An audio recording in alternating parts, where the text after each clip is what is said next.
Hello everyone, সবাই কেমন আছো? দেখো সবার দেশে কেমন গরম পড়েছে। আমাদের দেশে কিন্তু প্রচণ্ড গরম পড়েছে।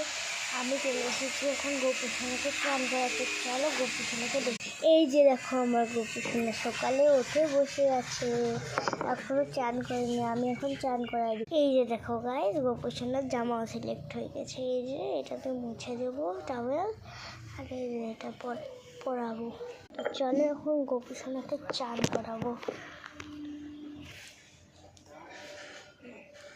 কি গোপুসোনা রেডি তো চান করার জন্য? এই যে বন্ধুগণকে হাই করে দাও।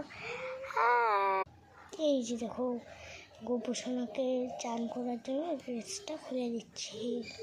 তো বন্ধুরা চলো গোপালের চানের জলটা রেডি করে দিই। প্রথমে তুলসী পাতা ও তুলসী মঞ্জুরি দিয়ে তিলক দিয়ে দেবো।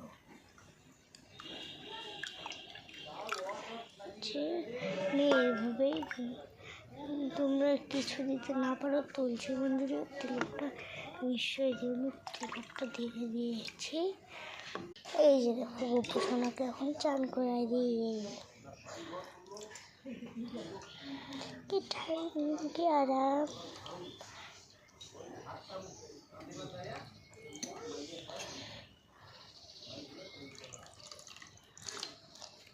এই যে দেখো আমার গোপুসোনা চান দান করে রেডি হয়ে বসে আছে। তো গাইস গোপুসোনাকে পূজা দিয়ে দিয়েছি, এখন ঘরে সে কী করে ভেবে পাচ্ছি না, তাই একটু শুয়ে আল।